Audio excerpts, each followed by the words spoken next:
And of course that then makes them more dysfunctional because they're not having a chance to release their oxytocin. Humans require social contact. So the idea of 150,000 to have a happy life is irrelevant if you do not have your close family and social network. I suppose because we've talked about depression and we've talked about actually, the dysfunctional side of actually making lots of money, but what's the other side? So poor people who actually have that financial burden of carrying that level of stress and everything, that just has as much of a negative impact, if not more. Yes, so therefore you mustn't be poor. But the research shows it's not as much fun as you thought to not be poor. I mean, clearly you might not be comfortable or you might not be rich, but as long as you're not poor, then the next most important thing is your close family.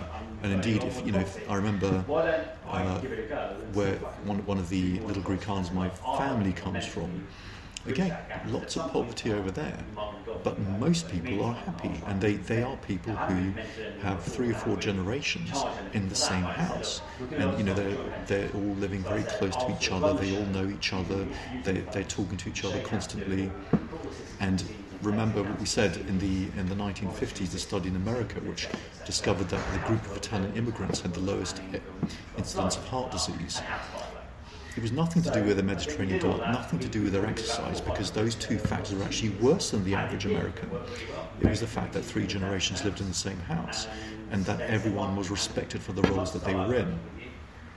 That was important, and the more Americanized these Italians became in terms of their family structure, in other words, the more disintegrated their families became, then the more they reverted to the disease levels of the Americans. Well, you see, we went from this, so, we would probably have these extended families, and then obviously people going and looking for jobs in other cities and things like that, and we've become this nuclear family, and as I said, now with shops not opening on a Sunday, it's become even worse. So the kids are really sitting at home and watching Netflix or playing on their games, on their, gaming or whatever it is. And they're not really, there's no real any interactions with the television or with social media and things like this. So, and the thing is, when you're watching other people, that's why I hardly use Facebook anymore, and when you watch all these people watching other people's lives on Facebook, it can get depressing. So what do you think would be the main reasons why most children, because you sent me an article, and you may have to expand on it a little bit, that more teenagers are committing suicide now than ever before? That's right. Well, it's doubled in the last 20 years. And as I said, what happens in America tends to come to the UK. So the UK has been doing pretty well in terms of suicide rates. And only 18 months ago, when we talked about suicide on the podcast, I was saying that watch out, it'll come to the UK, and that's exactly what's happened. So suicide has shot up, and there are... Is it mainly because of a lack of purpose, or not knowing what your purpose is, or many things? It's not handling pressure. There's a number of variables. Disintegration of family, number 1. Number 2 is the intense sense of loss of control over life. So what that means is everything. So for instance, social media is loss of control because there's no off button. As soon as you don't have any, as soon as your control drops, your stress shoots up. And therefore Facebook, Instagram, there's no off button. You can continue scrolling through it, looking at it. You don't know when to stop. And that itself is stressful. Then you have the lack of social contact, because it's not real contact, because we need to have eye-to-eye contact. And one of the problems, of course, is that the cameras that we look at are above the screens, so you never end up looking into someone's eyes, even if you're FaceTiming. Whereas there is the technology, and I think there are a couple of phones that do have cameras within the screen, but it's very, very rare. But it's more of a transference of energy of just being in that environment with someone, because environment is greater than the world these days. Environment is incredibly important, but eye contact is incredibly important. So, for instance, that's why on these glossy men's magazines, not that I know any of the titles clearly, Men's Health and things like that. They have women attractive ladies looking straight out of the cover. That's correct. Because that eye contact that It's they instant give connection, isn't it? it shoots your dopamine up, and that studies have shown that as soon as you look at one of these magazines, your dopamine goes up, and you want to pick it up and buy it. So there's many factors, because we also talked about and of course, what are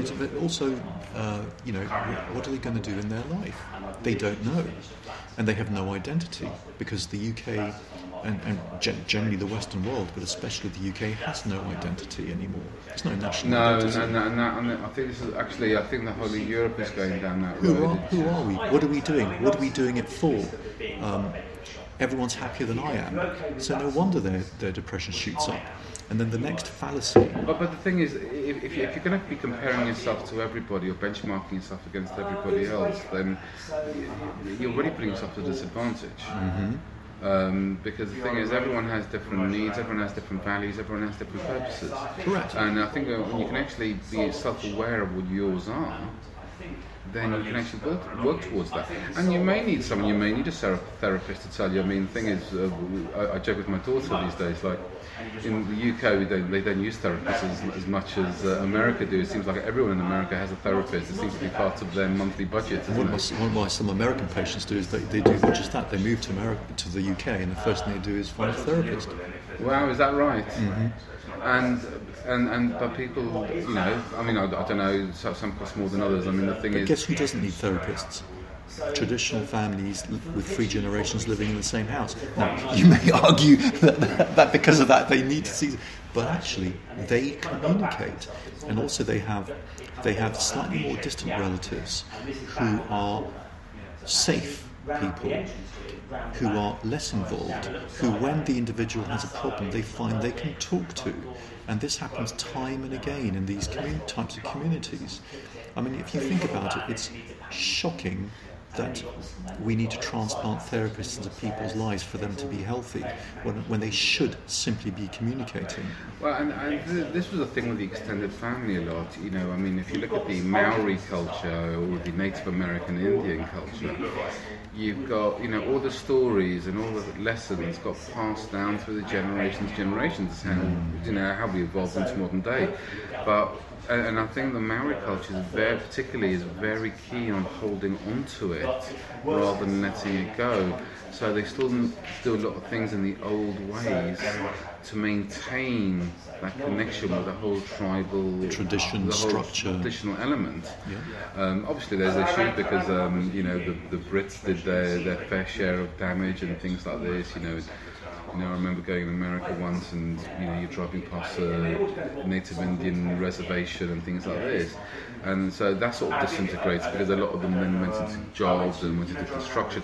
But some of them kept their tribal lands, and they live on these tribal lands because that's where they keep their connection together, and why they're so tight. Whereas Brits as well, or Europeans, as we've become more nuclear in our family thing, we've become less connected, and therefore that loss of identity, particularly with what's happening now. I mean, I know a lot of people are blaming immigration, and there may be an element to it as well, but there's this sense of loss of where do I belong to anymore, because we're not allowed to belong, or we're not allowed to say anything that could be considered counterproductive. So, for example, people, this is the subject you like, people don't go to church anymore, which is what they used to do. Go to church on a Sunday, go and have your roast dinner and things like this.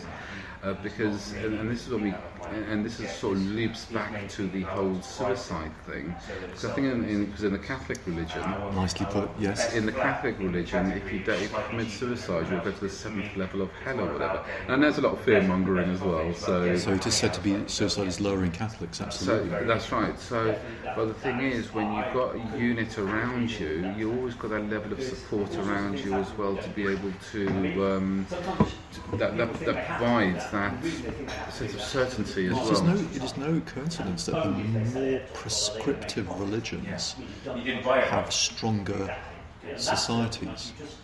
In other words, the Jewish religion, very prescriptive. And they're very tribal, which is why, and they're so Islam, very prescriptive indeed. You're not a good Muslim unless you pray 5 times a day. And fast, and you do your Ramadan and so on. Now, that's the power of following a structure and a sense of belonging, and that's exactly what materialism destroys.